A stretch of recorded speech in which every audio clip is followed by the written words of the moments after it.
Hey there, today I'm going to be showing you 5 new dinner ideas, and these are not just your average dinners because for all these recipes today you only either need one pot or one pan to make them. So they're really going to be extra easy and they're low mess, so I hope you enjoy it and let's go get to cooking.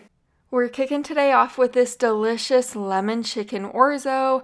To the pan on my stove, I added in a tablespoon of butter and a tablespoon of olive oil. Once the butter melted down and the oil was hot, I added in a half of a white onion that I diced.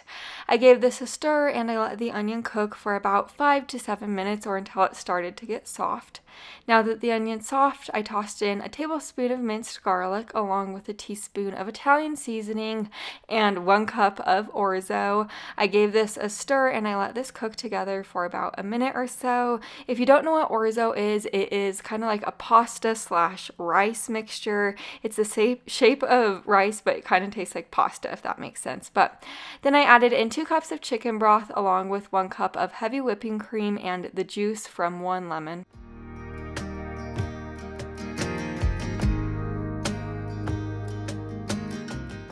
I gave this a stir, then I let this simmer on my stove uncovered for about 10 minutes. I did stir it frequently though, just to ensure that the orzo didn't stick to the bottom of my pan. But now that our orzo is nice and tender, I'm going to add in our 2 cups of cooked shredded chicken. I just cooked my chicken up in the Instant Pot.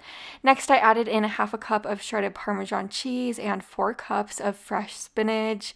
I gave this a stir and I let the spinach wilt down and the cheese melt. Then it was time to serve it up.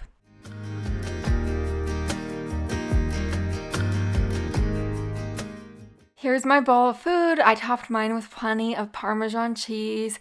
I really do love this meal because it is very affordable. Also, it's packed full of different nutrients. It has so much spinach in it, which is amazing. Also, my entire family really likes this one, so it is a win-win. Now we're making this zucchini skillet and it is a wonderful lower carb option. So to begin, we're going to cut up our veggies, 1 onion, 2 medium-sized zucchinis, and about a pound of green beans. I did trim those green beans and I kind of cut them into bite-sized pieces. Now over to the pan on my stove, I added in a tablespoon of olive oil. Once it was hot, I added in that diced onion along with about a pound of ground turkey. If you don't want to use ground turkey, you could always use ground beef or ground chicken as a substitute. I broke that ground turkey up and I cooked it through. I do want to let you know I have pretty much all the products that I'm using in today's video, like the meat masher and this pan, linked in my Amazon store below the video for you. But once that ground turkey was cooked through, I added in a tablespoon of minced garlic along with our seasonings, a half a teaspoon of salt and pepper, a teaspoon of Italian seasoning, half a teaspoon of oregano and paprika. I gave this a really good stir.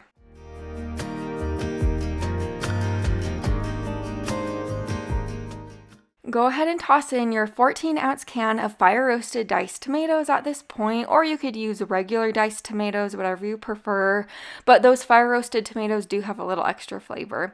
Then I tossed in our green beans and our zucchini along with a half a cup of chicken broth. I let this simmer on low and I did stir it frequently until the zucchini and the green beans were nice and tender. It took about 10 minutes, I'd say, but now that they're to the tenderness that I like them to be, I gave this a last stir and then I added about a cup of mozzarella cheese on top. You could add more or less mozzarella cheese, whatever you like. I let the cheese melt down and then it was time to enjoy it. I do want to let you know, even if you're not the biggest zucchini or green bean fan in the world, I really still think you got to give this recipe a shot, just because all the different flavors in this meal together are out of this world good. It is just so delicious. Now we're getting started on this ham, chicken, and rice 1-pan meal. To the pan on my stove, I have a tablespoon of butter that I melted down and a tablespoon of hot olive oil. To the oil and the butter, I added a pound of cubed chicken breast and I seasoned it with a dash of pepper and salt. I browned this chicken on both sides. I pretty much cooked it through, but it wasn't completely cooked through. But anyways, while that chicken was cooking away, I diced up our ham. This is just smoked ham. I've I've been really liking ham recently, but I added that ham right in there with the chicken, and I am going to brown this ham up. It only took about 2 to 3 minutes, I'd say, but now that our ham is browned on both sides, I added in a diced up white onion along with a tablespoon of minced garlic, and I gave this a stir.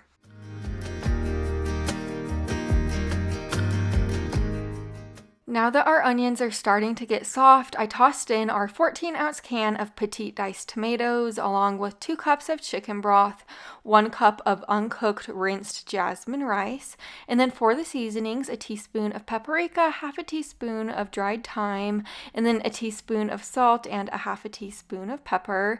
Lastly, I tossed in 1 cup of frozen peas, or you could add in any frozen veggie that you like. I gave this a stir and I let this simmer covered on my stove for about 18 to 22 minutes or until the rice was tender. I of course did stir this frequently just so the rice didn't stick, but here's what it looks like after the rice is tender. It is time to enjoy it at this point. I really do think this one will impress you, and I do want to give you a little tip. That ham is very affordable at the grocery store and it has a ton of flavor and protein in it. So if you're on a budget, go ahead and grab ham. It is a great budget-friendly option. Now we're making this veggie-packed tortellini, and it's for all my meatless meal friends out there because this is a meatless meal. I have my large sweet potato right here. I peeled it and I cut it into smaller bite-sized cubes. Over to the pan on my stove, I have a tablespoon of hot olive oil. I added the sweet potato in there, along with our seasonings, a teaspoon of salt, half a teaspoon of pepper, and a teaspoon of dried oregano. I gave this a stir and I let this cook on my stove covered for about 8 minutes. I did stir it frequently just until those sweet potatoes were soft. Now that our sweet potatoes are nice and tender, I tossed in 1 cup of chicken broth, or you could use veggie broth, whatever you prefer, and about 4 cups of fresh spinach. I gave this a really good stir. Now that I am through stirring it, I'm going to toss in our half a cup of half and half, and then you're going to add in your frozen cheese tortellini. I'm using about 14 ounces of that cheese tortellini. Give this a stir and stir this occasionally and let it simmer for about 8 to 10 minutes, just so the sauce thickens and your cheese tortellini could cook.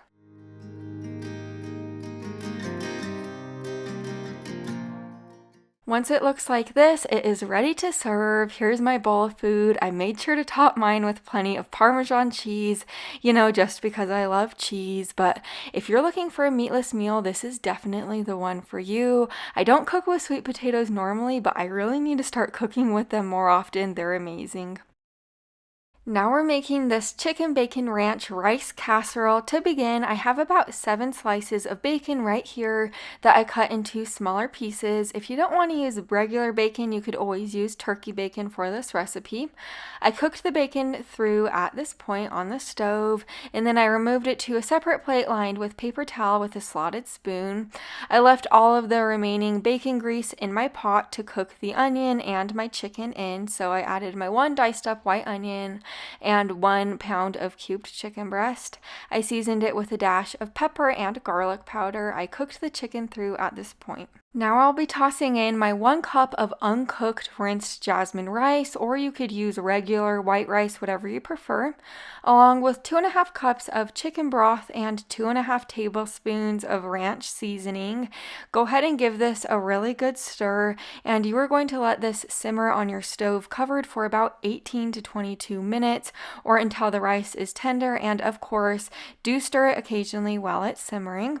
But here's what it looks like now that we have our rice perfectly tender. I am going to toss in our bacon that we cooked up earlier, along with 1 cup of shredded sharp cheddar cheese, and let the cheese melt down, and then it's time to serve.